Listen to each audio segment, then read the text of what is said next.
जय श्री राम, राधे राधे, हर हर महादेव। स्वागत करते हैं आप सभी दर्शकों का अपने इस चैनल में पाकिस्तानी हिंदू रिएक्शन 2.0। कैसे हैं आप सभी लोग? उम्मीद करते हैं आप सभी लोग ठीक होंगे, बढ़िया रहें, खुश रहें अपने जीवन में। सो भाई, आज हम देखने वाले हैं नीतीश राजपूत जी की वीडियो, जो कि है राम मंदिर की चोरी। अच्छा, राम मंदिर में बीच में चोरी भी हुई थी जिसका हमें पता ही नहीं था। सो उसकी सारी डिटेल आज हम जानेंगे। तो पहले हम वीडियो देख लेते हैं, उसके बाद फिर बात करते हैं। बने रहे हमारे साथ इस वीडियो के एंड तक। Let's go. राम मंदिर में घुस के भगवान राम का पैसा चुराने वाले इस दुनिया में आ चुके हैं।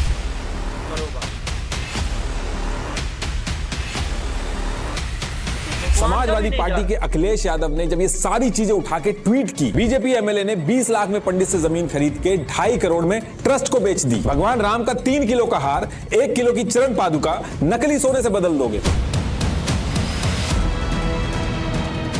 2 करोड़ की जमीन 10 मिनट के अंदर 18 करोड़ की कर दी, कोई पूछने वाला नहीं। एसबीआई के ऊपर जबरदस्ती प्रेशर डाल के अपने लड़के लगवा दिए। ये 12,000 की सैलरी पे 25-25 लाख के मकान बना रहे हैं।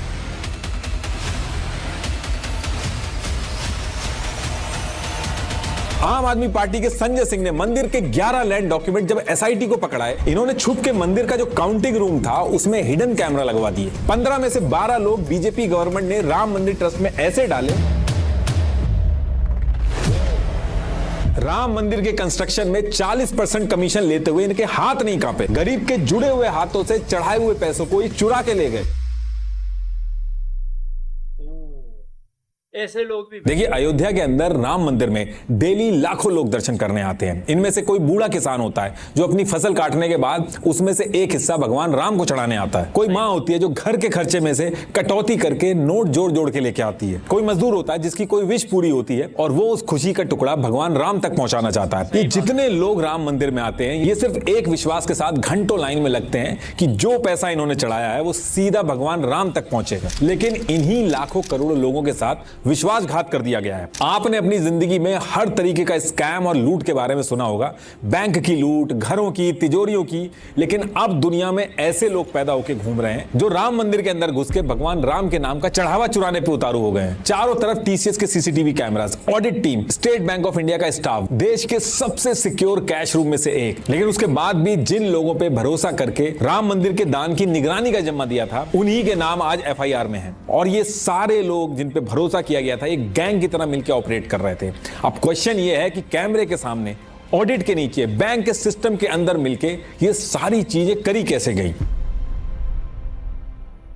देखिए, 9 नवंबर 2019 को जब सुप्रीम कोर्ट ने राम मंदिर बनाने का फैसला दिया तो उसके साथ साथ एक ट्रस्ट बनाने का भी ऑर्डर दिया था, ताकि राम मंदिर कैसा बनेगा, पैसा कैसे मैनेज होगा, ये सारी चीजें ये ट्रस्ट करवा सके। और ये बहुत ही नॉर्मल चीज है। इंडिया में जो भी बड़े बड़े मंदिर हैं, माँ वैष्णो देवी मंदिर, शिरडी साईं बाबा, तिरुपति, इन सारे मंदिरों के भी ऐसे ही ट्रस्ट है जो मंदिर को मैनेज करते हैं। और ये ट्रस्ट पैसा कैसे ले रहा है, उसका क्या किया जा रहा है, मैनेजमेंट कैसा चल रहा है, इस पे स्टेट गवर्नमेंट की निगरानी रहती है। और अगर आप चाहो तो आप आरटीआई डाल के मंदिर के अंदर क्या चल रहा है ये आप पता कर सकते हो, ये आपका हक है। लेकिन राम मंदिर के केस में क्या होता है कि एज पर कोर्ट ऑर्डर, जब 3 महीने के बाद 5 फरवरी 2020 को जब बीजेपी गवर्नमेंट ने श्री राम जन्मभूमि तीर्थ क्षेत्र नाम से राम मंदिर के लिए ट्रस्ट बनाया,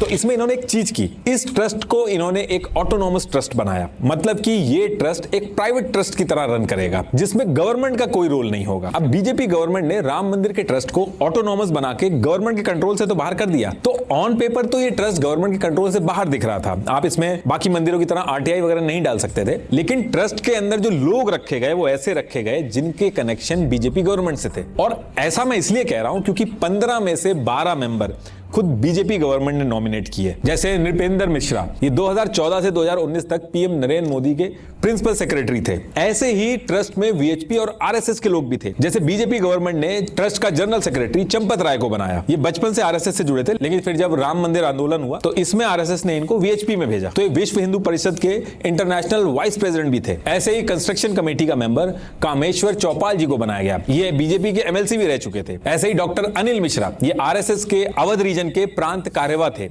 इस ट्रस्ट में इनको सेल्स और परचेज संभालने का काम दिया गया। इनका जो ऑफिस था मंदिर के डोनेशन काउंटिंग सेंटर के जस्ट बगल में ही था। तो कहने का मतलब है कि ऑन पेपर ये ट्रस्ट गवर्नमेंट के कंट्रोल से बाहर था, एक ऑटोनॉमस ट्रस्ट था, गवर्नमेंट का कोई रोल नहीं था, लेकिन ट्रस्ट के अंदर बीजेपी गवर्नमेंट से कनेक्शन रखने वाले लोग थे। तो ऑटोनॉमस ट्रस्ट होने की वजह से मंदिर को बनाने में कितना खर्चा हुआ, कितना चंदा आया, गवर्नमेंट ये सारी जानकारी देने से मना कर सकती है। आप बाकी मंदिरों के ट्रस्ट की तरह राम मंदिर के ट्रस्ट में आरटीआई नहीं डाल सकते। इनफैक्ट आरएसएस के भी कई मेंबर्स थे, उन्होंने इस ट्रस्ट के ऊपर आरटीआई भी डाली थी, लेकिन गवर्नमेंट ने इसके रिगार्डिंग कोई डिटेल नहीं दी। आरएसएस के फॉर्मर मेंबर कैलाश चंद्र मुंद्रा, इन्होंने आरटीआई डाल के ट्रस्ट को जो टैक्स में छूट दी गई थी इसके रिगार्डिंग इंफॉर्मेशन मांगी थी। तो सीबीडीटी ने मना कर दिया था कि ये ट्रस्ट एक ऑटोनॉमस बॉडी है। तो कहने का मतलब है कि गवर्नमेंट ने ट्रस्ट बनाया, गवर्नमेंट ने अपने लोग अपॉइंट किए, गवर्नमेंट ने खुद टैक्स में छूट दी, लेकिन जो डोनेशन आ रही थी उसके हिसाब के लिए अगर आरटीआई डाली जाए तो उस केस में आपको डिटेल्स नहीं दी जाएंगी। पब्लिक पैसा दे सकती है लेकिन उसका हिसाब नहीं ले सकती। और ये डिटेल मैं बार बार इसलिए अभी बता रहा हूं क्योंकि आगे जो मैं बताने वाला हूं उसका कोर यही है। तो अब देखिए, ये ट्रस्ट जब बन गया और इसके बाद राम मंदिर का कंस्ट्रक्शन स्टार्ट हुआ तो अयोध्या के अंदर जो स्टेट बैंक ऑफ इंडिया था,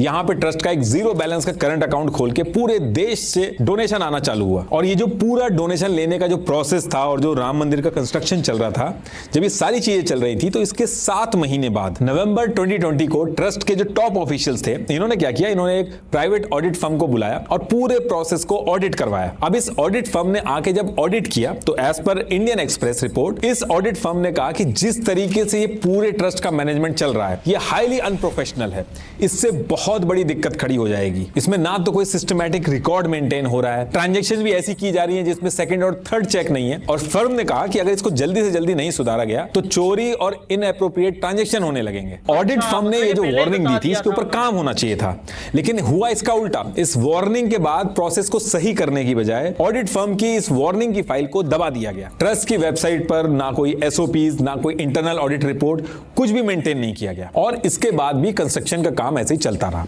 अब जब कंस्ट्रक्शन का काम चल रहा था तो एक दीनानाथ वर्मा नाम से एक कंस्ट्रक्शन इंजीनियर था जो इस कंस्ट्रक्शन के काम में लगा हुआ था। तो एक दिन काम करते करते इसने नोटिस किया कि ये जो एल्यूमिनियम के काम का जो बिल है ये जानबूझ के 1.5 गुना ज्यादा बनाया जा रहा है। अब ये चीज देख के दीनानाथ वर्मा ने जाके कॉन्ट्रैक्टर से बात की तो उसने बोला कि 40% कमीशन हमें ट्रस्ट के अंदर डॉक्टर अनिल मिश्रा जो है उनको देना पड़ता है, इसलिए ये तो करना ही पड़ेगा। अब एज पर दीनानाथ वर्मा इन्होंने जाके ऑब्जेक्शन किया तो सबसे पहले इनकी पेमेंट रोकी गई और फिर इनको इनकी जो इंजीनियरिंग की ड्यूटी थी इससे हटा दिया गया। और ये जो डिटेल मैंने आपको बताई ये दीनानाथ ने खुद बताई है कि उनको जान से मारने तक की धमकी दी गई। एएनआई और न्यूज़ग्राम ने भी इसको रिपोर्ट किया, लेकिन जिस टाइम पे ये इंसिडेंट हुआ था उस समय ये बात ज्यादा नहीं फैली, उस समय दब गई थी ये बात। तो काफी टाइम तक कुछ नहीं होता है और फिर राम मंदिर का जो कंस्ट्रक्शन था वो कुछ ही सालों के अंदर पूरा हो जाता है और 23 जनवरी 2024 को राम मंदिर को लोगों के लिए खोल दिया जाता है। हाँ, ये आपने देखी और खोलते ही ऑन एन एवरेज शुरू में 8 से 13 लाख रुपए का चढ़ावा आने लगता है और फेस्टिवल्स में बहुत ज्यादा बढ़ जाता था, 50 से 60 लाख रुपए तक चढ़ावा पहुंचने लगा। ये सारी चीजें मैनेज करने के लिए 4 ऑटोमेटिक हाईटेक काउंटिंग मशीन लगाई गई, computerised receipt counter, extra donation box रखे गए। लेकिन डे बाय डे चढ़ावा इतनी तेजी से बढ़ने लगा कि इसको मैनेज करना आसान नहीं हो रहा था और इसको मैनेज करने के लिए ट्रस्ट ने फिर 2 चीजें की। एक तो राम मंदिर से 200 मीटर दूर फैसिलिटी सेंटर के एक बड़े से बेसमेंट के अंदर सिक्योर काउंटिंग रूम बनाया गया, सीसीटीवी वगैरह सारी चीजें लगा दी गई ताकि जो भी चढ़ावा है इसके अंदर काउंटिंग सही से हो सके। दूसरी चीज ट्रस्ट ने यह की कि एसबीआई जो बैंक था इसके साथ एक एमओयू साइन किया ताकि ये जो सारा काम चल रहा है ये प्रोफेशनल तरीके से मैनेज किया जा सके। इस एमओयू को साइन करने के बाद फिक्स हुआ कि पैसा इकट्ठा करने से लेकर गिनने और बैंक पहुंचाने तक का जो पूरा प्रोसेस है ये एसबीआई और एसबीआई के ऑफिसर मिलकर देखेंगे। अब एसबीआई के साथ जब ये एमओयू साइन हुआ तो यहां से काम के लिए एसबीआई को प्रॉपरली इंटरव्यू वगैरह लेके उनकी क्वालिफिकेशन के बेसिस पे हायर करना था, लेकिन ये करने की बजाय हायरिंग जुगाड़ और कौन ट्रस्टी का खास है उसके बेसिस पे होने लगी। सबसे पहले ट्रस्ट में जो चंपत राय थे उनके क्लोज रत्नेश चतुर्वेदी और गगनदीप सिंह, इनको मंदिर से बैंक तक डोनेशन और चढ़ावा ले जाने वाली टीम में ऐड कर दिया गया। और हिंदुस्तान की रिपोर्ट में यह भी बताया गया कि एक बैंक ऑफिसर ने उनको बताया कि जब ये हायरिंग हो रही थी तो एसबीआई के ऊपर प्रेशर बनाया गया कि उनके जो लॉयल हैं सिर्फ उनको ही रखा जाए। तो जो हायरिंग भी हुई वो प्रॉपरली प्रोफेशनल्स को हायर करने की बजाय एसबीआई के ऊपर प्रेशर डाल के जान पहचान वालों को रखा गया। अब इसके बाद एसबीआई को प्राइवेट सिक्योरिटी और कैश हैंडलिंग के लिए भी हायरिंग करनी थी, तो इस काम के लिए एसबीआई ने बनारस की सैनिक सिक्योरिटी सर्विसेज को यह काम आउटसोर्स कर दिया और यहां भी क्वालिफाइड और प्रोफेशनल्स को रखने की बजाय बिना कोई इंटरव्यू प्रोसेस फॉलो करे ट्रस्ट के अंदर जो लोग थे उनकी सिफारिश पे अयोध्या के लोकल लोगों को रखना शुरू कर दिया गया। और ये चीज मैं क्यों कह रहा हूं वो भी बताता हूं आपको। मनीष यादव ये चंपत राय के ड्राइवर का भतीजा था, इसको सैनिक सिक्योरिटी सर्विस पे प्रेशर बना के कैश काउंटिंग के काम के लिए रखा गया। ऐसे ही अनुकल्प मिश्रा ये लवकुश मिश्रा का जीजा था,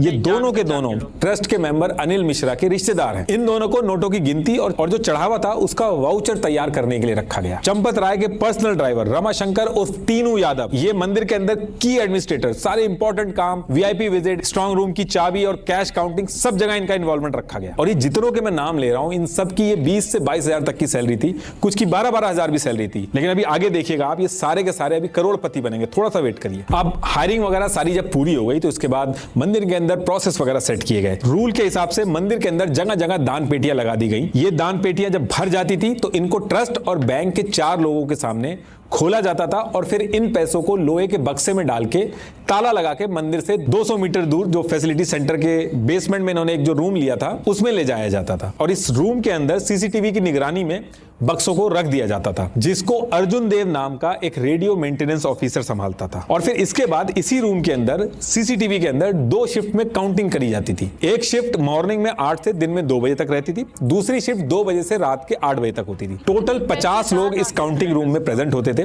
काउंटिंग के टाइम पे इन 50 लोगों में से 24 लोग सिर्फ पैसा गिनने वाले होते थे। ये कहने के लिए तो सैनिक सिक्योरिटी सर्विस के लोग थे, लेकिन इनको ट्रस्टी के जो क्लोज थे उनकी सिफारिश से रखा गया था। और इन 24 लोगों के ऊपर 12 ट्रस्ट के बंदे निगरानी रखते थे और इन दोनों के ऊपर 14 लोग स्टेट बैंक ऑफ इंडिया और ऑडिट टीम के होते थे। तो टोटल 50 लोग इस तरीके से काउंटिंग करते थे और इन सब के ऊपर सीसीटीवी लगे होते थे, जिसका पूरा इंफ्रास्ट्रक्चर टीसीएस संभालती थी। और जब ये काउंटिंग होती थी तो कहीं भी जाना अलाउड नहीं होता था, सिर्फ बगल में जो टॉयलेट था वहां जाना अलाउड था और सिर्फ खाना खाने के लिए अलाउड था। और ये जो 50 लोग थे ये जो काउंटिंग में इन्वॉल्व थे, इनमें सारे जुगाड़ से ही रखे गए थे।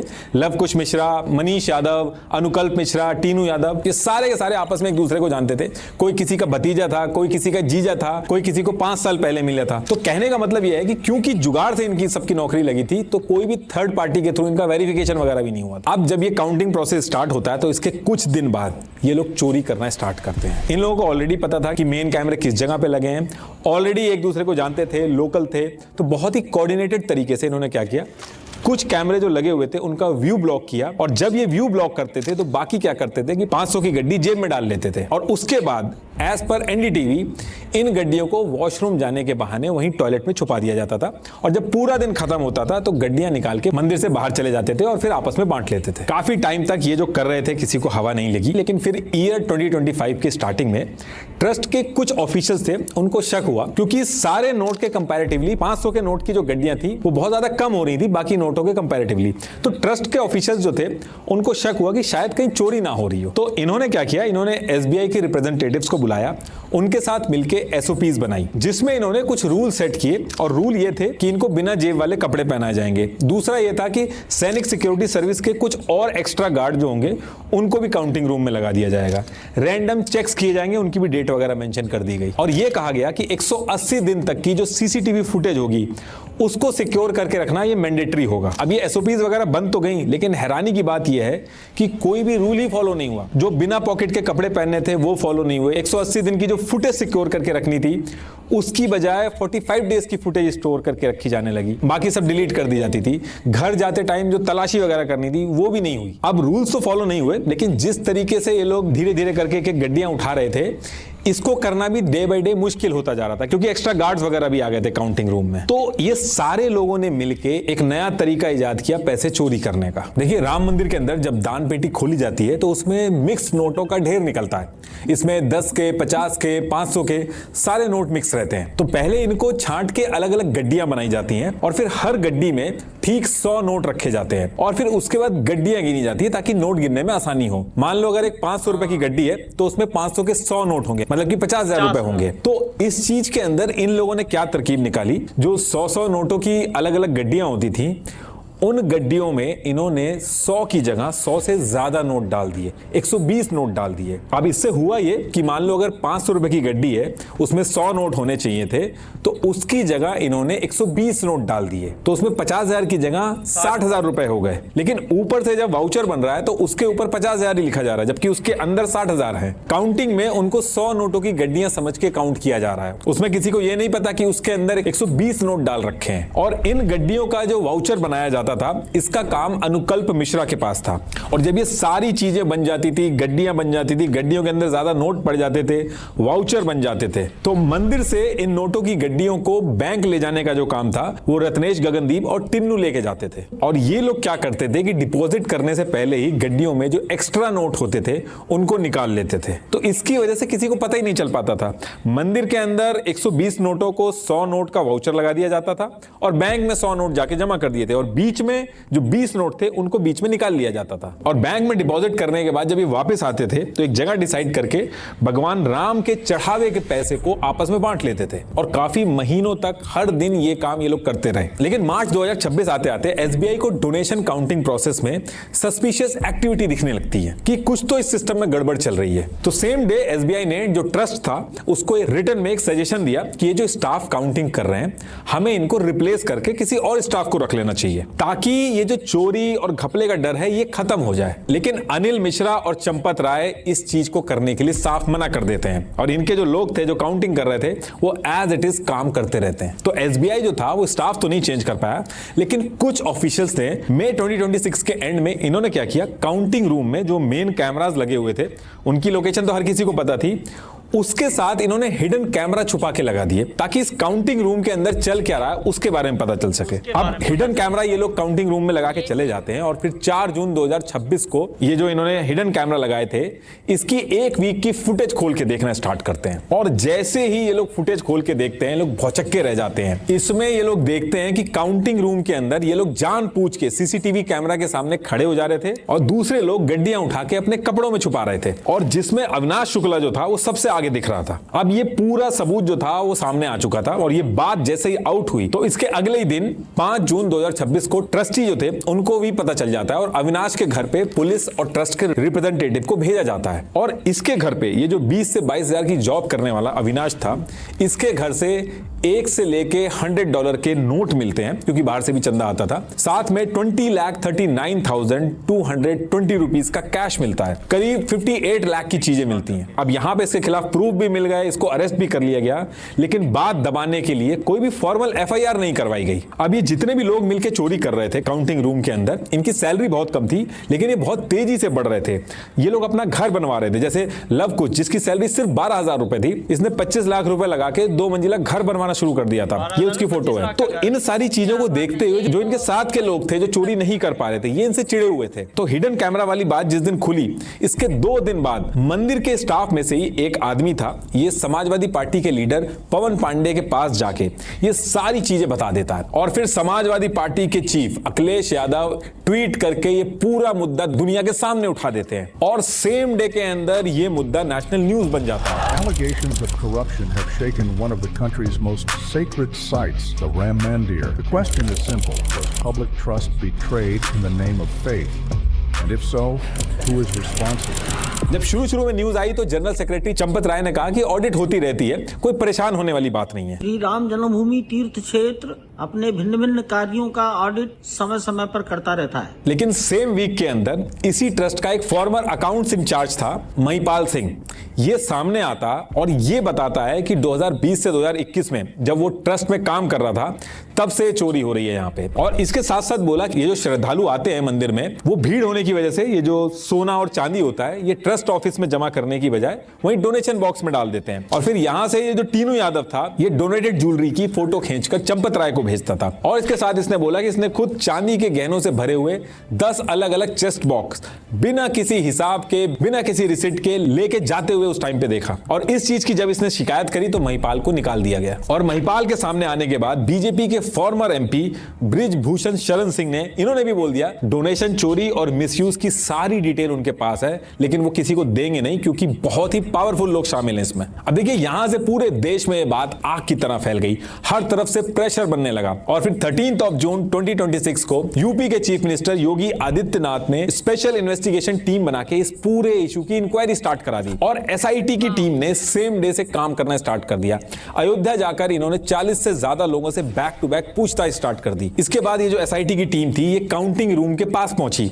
जैसे ये लोग काउंटिंग रूम के बगल में जो वॉशरूम था उसके अंदर घुसे तो वॉशरूम में 2.5 लाख रुपए वॉशरूम के अंदर कैश पड़े हुए मिले और यही वो मोमेंट था जहां से सबके कान खड़े हो गए कि चोरी तो चल रही है यहाँ पे। इसके बाद एसआईटी की टीम कैमरे से फुटेज निकलवाने पहुंचती है तो वहां जाके पता चलता है कि 7 से 8 महीने की सीसीटीवी फुटेज डिलीट कर दी गई है, जबकि रूल में ये चीज मेंशन करी गई थी कम से कम 180 दिन की फुटेज सिक्योर रहनी चाहिए। अब एसआईटी की टीम सीसीटीवी कैमरे को हैंडल जो करता था रेडियो मेंटेनेंस ऑफिसर अर्जुन देव, इसके पास पहुंचती है। मंदिर का जो पूरा कंपाउंड था उसमें जो 1600 कैमरास लगे थे इनका कंट्रोल इस एक आदमी के अंडर में था। एज पर एबीपी न्यूज ये अर्जुन देव अपनी ऑफिशियल ड्यूटी से हटकर मंदिर के कई कामों में इन्वॉल्व था और जो ट्रस्टी थे उनका बहुत ही भरोसेमंद था। 2009 से यानी कि 17 साल से मल्टीपल टाइम इसके ट्रांसफर के ऑर्डर आए लेकिन हर बार इसको रोक दिया गया। 17 साल में एक बार भी ट्रांसफर ना होना बहुत हैरानी की बात है और इससे भी हैरानी की बात यह है जो 17 साल से इसका ट्रांसफर नहीं हुआ, जैसे एसआईटी की टीम आई इसे ट्रांसफर करके गोरखपुर भेज दिया गया। व्हाट्सएप चैट्स डिलीटेड मिली, मोबाइल फोन फॉर्मेट मिले, जितने डिजिटल एविडेंस थे उनको डिस्ट्रॉय कर दिया गया। अब इसके बाद एसआईटी की टीम 13 जून को तीनों यादव के घर पहुंचती है। छापे में इसके घर से ज्वेलरी, कैश, 50 करोड़ रुपए की प्रॉपर्टी के पेपर, एयरपोर्ट के पास 70 रूम का एक हॉस्टल, कई सारे रेस्टोरेंट में हिस्सेदारी के पेपर, फॉर्च्यूनर जैसी कार मिली। जबकि टीनू यादव मंदिर आने से पहले ऑटो चलाता था, फादर चाय बेचते थे। सेम डे 13 जून 2026 को इसका जो भतीजा था मनीष यादव, इसके पास एसआईटी टीम पहुंचती है तो इसके पास से 36 लाख रुपए कैश मिला। अगले दिन 14 जून को लव कुश मिश्रा जो पहले कार मैकेनिक था उसके घर छापे में गोबर के ढेर में से 10 लाख रुपए कैश मिले। बाकी इसके साथ साथ में अपना घर बनवा रहा था। अनुकल्प मिश्रा फार्म हाउस खरीद चुके थे। केडी तिवारी जो था उसको मंदिर के अंदर जो सोना चांदी डोनेट होता है उसको संभालने की जिम्मेदारी दी गई थी। ये 1.5 करोड़ की जमीन खरीद चुका था। तो 23 जून 2026 तक एसआईटी ने जितनी भी इंक्वायरी करी, प्रिलिमिनरी रिपोर्ट सबमिट की, लेकिन दिक्कत इसमें यह थी कि ये जो रिपोर्ट थी additional chief secretary Sanjay Prasad को सबमिट की गई। अब आप कहोगे कि संजय प्रसाद को सबमिट कर दिया तो इसमें कौन सी बहुत बड़ी चीज हो गई। ये इस वेबसाइट पे जाके आप ट्रस्ट मेंबर वाले सेक्शन देखिए। ट्रस्ट के मेंबर में खुद संजय प्रसाद का नाम मेंशन है। अब आप अगर इसको देखोगे तो जांच हो किसकी रही है, ट्रस्ट के सिस्टम की जांच हो रही है और जांच होने के बाद रिपोर्ट किसके पास जा रही है, ट्रस्ट के ही मेंबर के पास जा रही है। ये एक सीधा सीधा कॉन्फ्लिक्ट ऑफ इंटरेस्ट है। लेकिन एसआईटी की रिपोर्ट सबमिट होने के 2 दिन बाद 25 जून 2026 को ट्रस्ट के मेंबर कृष्ण मोहन ने एफआईआर रजिस्टर करवाई। टोटल 8 लोग, जिसमें अविनाश शुक्ला, अनुकल्प मिश्रा, लव मिश्रा, मनीष यादव, ये सारे नाम आप स्क्रीन पे देख लेना, इनके ऊपर एफआईआर दर्ज हुई और इनको उठा के जेल में डाल दिया गया। और जेल में पहुंचने के बाद जब पुलिस ने अविनाश शुक्ला के ऊपर प्रेशर बना के इंक्वायरी स्टार्ट की तो अविनाश ने कहा कि इस पूरे सिस्टम में डॉक्टर अनिल मिश्रा इनके साथ थे। ये अपने साथ 100 लड़कों को लगा के राम मंदिर के अंदर ये पूरा सिंडिकेट चला रहे थे। हालांकि ये चीज अभी तक प्रूव नहीं हुई है, ये सिर्फ एलिगेशन है, लेकिन ये खबर आते ही हर तरफ हल्ला हो गया। अपोजिशन कह रही है कि इतने करोड़ का घोटाला हो गया लेकिन अभी भी छोटे मोटे लोगों को पकड़कर उनके ऊपर सारा ब्लेम डाल दिया गया है। जो ताकतवर लोग हैं उनको बचाया जा रहा है। इनफैक्ट संतोष दुबे जो खुद राम जन्मभूमि आंदोलन से जुड़े थे, इन्होंने डायरेक्ट चंपत राय और अनिल मिश्रा को चोर बताते हुए कहा है कि एसआईटी कुछ भी नहीं करेगी, सिर्फ लीपापोती का काम करेगी। अब देखिए, जब ये सारी चीजें चल रही थी तो 25 जून 2026 को सबसे बड़ा झटका दिया आम आदमी पार्टी के संजय सिंह ने। ये 25 जून 2026 को ही जो एसआईटी की टीम थी, इनके पास इन्होंने राम जन्मभूमि के लिए जो 11 लैंड डील हुई थी उसके डॉक्यूमेंट दिए इन्होंने। ये उसकी फोटो है, एक बार आप पॉज करके देख लेना। तो अभी तक राम मंदिर के अंदर जो चढ़ावा चोरी का जो पूरा मामला चल रहा था उसमें आम आदमी पार्टी के संजय सिंह ने दूसरा फ्रंट खोल दिया। और इस रिपोर्ट में क्या मेंशन है वो भी बताता हूं आपको। जब राम मंदिर की कंस्ट्रक्शन चल रही थी तो इसके कंस्ट्रक्शन और एक्सपेंस के लिए 2021 में ट्रस्ट ने श्री राम जन्मभूमि मंदिर निधि समर्पण अभियान इस नाम से श्रद्धालुओं से फंड रेजिंग करी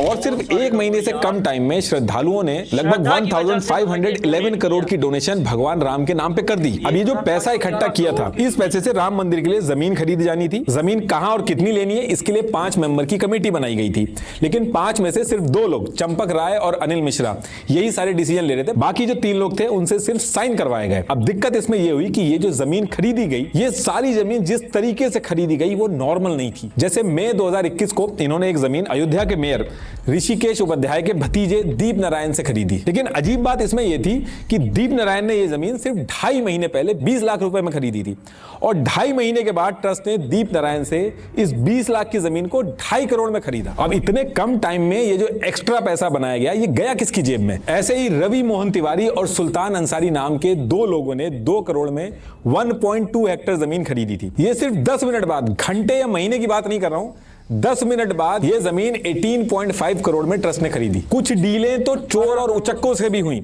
हरीश पाठक और उनकी पत्नी कुसुम, इन पे चोरी और धोखाधड़ी और फोर्जरी के केस थे। 2018 से कोर्ट ने इनको भगोड़ा घोषित कर रखा था, पुलिस पीछे पड़ी हुई थी और ट्रस्ट ने इनके पास जाके लैंड की डील करी। 676 स्क्वायर मीटर की जमीन एक बीजेपी एमएलए ने एक दूसरे पंडित जी से 20 लाख रुपए में खरीदी और 2.5 करोड़ में ट्रस्ट को बेची। ये इतना ज्यादा जो पैसों का हेरफेर चल रहा था, जो लोकल पंडित थे वो भी चिल्ला चिल्ला के थक गए थे कि जमीन में फ्रॉड करके ये लोग पैसा दबा रहे हैं। लेकिन उस टाइम कोई कार्रवाई नहीं हुई थी। और इसके साथ साथ जब राम मंदिर का कंस्ट्रक्शन चल रहा था तो इस टाइम पे विश्व सिंधी सेवा संगम, इनके लोगों ने मिलकर 26 जनवरी 2021 को 1-1 केजी की 200 चांदी की ईंटें, यानी कि 200 केजी के करीब सिल्वर, इतनी चांदी की ईंटें इन्होंने मंदिर बनवाने में लगवाने के लिए चंपत राय को दी थी। जब भी ऐसी डोनेशन होती है तो एक रसीद मिलती है ताकि रिकॉर्ड रखा जा सके कि किसने किसको दी है। लेकिन ईंटें लेने के बाद सिंधी कम्युनिटी से यह बोला गया कि जब ये चांदी की प्योरिटी चेक हो जाएगी उसके बाद रसीद मिलेगी। तो अभी तक ना तो वो रसीद मिली है और उन ईंटों का क्या हुआ वो भी नहीं पता चला। अभी एसआईटी मुंबई में भी लोगों से जाके पूछताछ कर रही है। एक बिजनेसमैन ने कहा कि उसने रामलला के लिए 3 किलो चांदी का हार और 1 किलो की चरण पादुका, ये तीनों यादव को दी थी, उसकी रसीद भी इनको अभी तक नहीं मिली। देखिए, लोगों की भगवान राम पे जो आस्था है उसके लिए उन्होंने अपनी कमाई लगा के राम जी के लिए ईयरिंग, झुमके, नोज रिंग सब चढ़ाए, तो कोई रिकॉर्ड ही नहीं है उसका। उल्टा यह कहा जा रहा है कि यह सारी ज्वेलरी ट्रस्ट के रिकॉर्ड में आने से पहले ही डोनेशन बॉक्स से निकालकर चोरी कर ली गई। किसने करी इसके बारे में कोई डिटेल नहीं है। इनफैक्ट ये डर अब आ गया है कि भगवान राम को जो ज्वेलरी चढ़ाई गई है उसको फेक ज्वेलरी से कहीं रिप्लेस ना कर दिया गया हो। इसकी इन्वेस्टिगेशन तक स्टार्ट हो गई। देखिए, ये जो पूरा मामला चल रहा है इसमें सबसे जो चुभने वाली बात है वो ये है कि वार्निंग एक बार नहीं 2-2 बार दी गई। पहले 2020 में दी गई, फिर 2025 में दी गई और दोनों बार इस पर ध्यान नहीं दिया गया। किसी ने अपने बच्चे की नौकरी के लिए मन्नत मांग के पैसे चढ़ाए, किसी ने माँ बाप की हेल्थ के लिए पैसे चढ़ाए। आप कभी राम मंदिर में जाके देखोगे तो लोग जिस तरह से जुड़े हुए हाथों से भगवान राम के सामने पैसे रखते हैं, ये लोग उस पैसे को चुरा के ले गए हैं। अब यहाँ पे सबसे बड़ा क्वेश्चन ये है कि भगवान राम के गहने चुरा के उनको नकली ज्वेलरी पहनाने वाला आखिर है कौन, ये पता चलना बहुत जरूरी है। एफआईआर आप जाके देखोगे तो सब छोटे नाम, ड्राइवर, भतीजे, रिश्तेदार, इनके जो आका है उनके नाम अभी तक सामने नहीं आए। ये जो लोग हैं इतने कैपेबल नहीं है कि अकेले इतने करोड़ों का हेरफेर कर देंगे। इनके माई बाप कौन है उनका पता चलना बहुत जरूरी है, ताकि इस देश के अंदर दोबारा कोई भूल से भी ऐसा करने की ना सोचे। अगर इसको हमें सही से करना है तो सिस्टम बनाने होंगे। ये सारी दिक्कतें वहीं से स्टार्ट हुई जब ट्रस्ट को ऑटोनोमस बना के आरटीआई से बाहर कर दिया गया, रूल्स फॉलो नहीं किए गए। ये सारा पैसा पब्लिक का है तो हिसाब भी पब्लिक नहीं होना चाहिए। हर साल का इंडिपेंडेंट ऑडिट वेबसाइट पर पब्लिश होना चाहिए। डोनेशन का रियल टाइम डैशबोर्ड हो, हर ऑनलाइन ट्रांजैक्शन दिखे और जो लोग पैसा गिनने वाले हैं वो उन लोगों से बिल्कुल अलग हो जो उन्हें कुर्सी पर बैठा रहे हैं। सही बात है। राम मंदिर से चोरी करके इनको मिलेगा क्या? इनको भगवान का ही डर नहीं है यार। ये कैसे लोग हैं यार? इतनी लोगों ने अपनी श्रद्धा से डोनेट किया कि हमारा राम मंदिर, हमारे राम हमारे अपनी जन्मभूमि पर आ रहे हैं वापसी। तो मतलब कि इतने श्रद्धालु, उनकी भावनाओं ने मतलब कि उनके हाथों से डोनेट करवाया और वो डोनेशन जो है वो मंदिर पे लगने के बजाय वो लोग अपने अपने जेबों में डाल रहे हैं।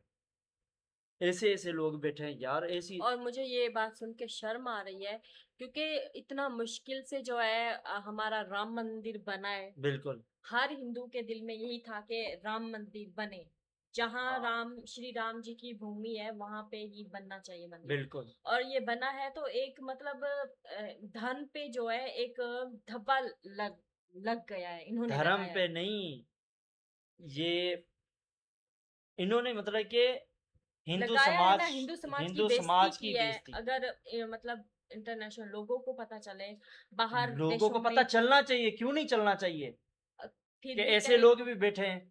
अब बड़े बड़े लीडरों का नाम नहीं है, छोटे छोटे लोगों को पकड़ के बस उनको बंद कर दिया। बड़े लीडर तो वैसे ही घूम रहे हैं, वो क्या फिर चोरी नहीं करेंगे क्या? वो करेंगे।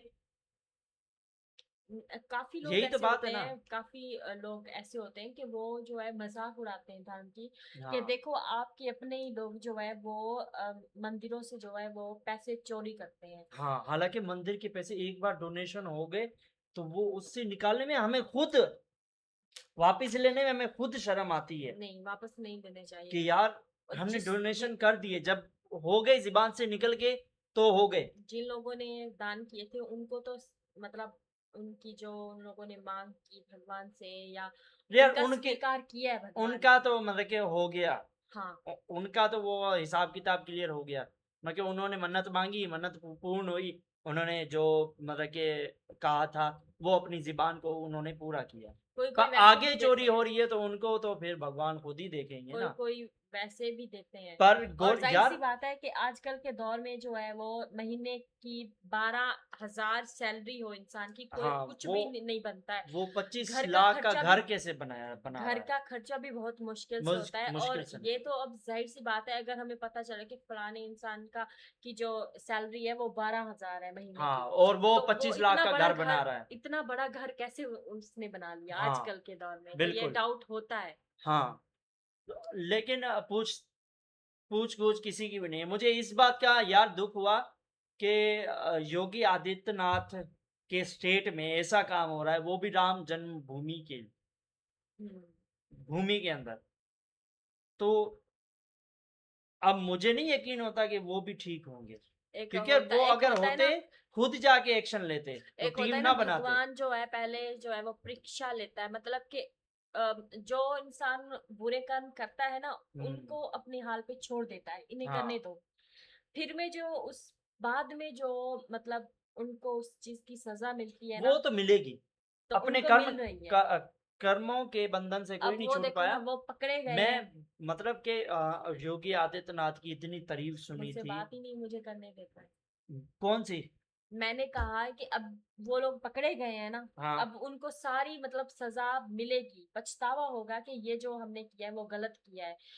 चाहे इंसान जितना भी गरीब हो, लेकिन भगवान के घर से पैसे चोरी नहीं करने चाहिए। उन्हें तुमने फिर वीडियो क्या देखी है कि उनको पकड़ा है जो छोटे लोग हैं। अब बड़े लोगों को नहीं पकड़ा जो चोरी करवा रहे थे। वो कहीं वो और जगह चोरी नहीं करवा सकते क्या? वो लोग सामने आए हैं ना, बड़े लोग भी आ जाएंगे। वो नहीं आएंगे, वो पैसा दे के छूट जाएंगे। श्री राम साथ देंगे ना हाँ, पकड़ने में उन सबका। बिल्कुल। और मतलब कि मैं ये बात कर रहा था कि हमने योगी जी की कितनी तारीफ सुनी थी। हाँ, तो उनके स्टेट में ऐसा काम हो रहा है, फिर तो मतलब कि उनको खुद आके एक्शन लेना चाहिए था इस चीज पे, कि ये छोटी कोई बात नहीं है, बहुत बड़ी बात है यार। कितने करोड़ों रुपए का घपला किया है इन्होंने।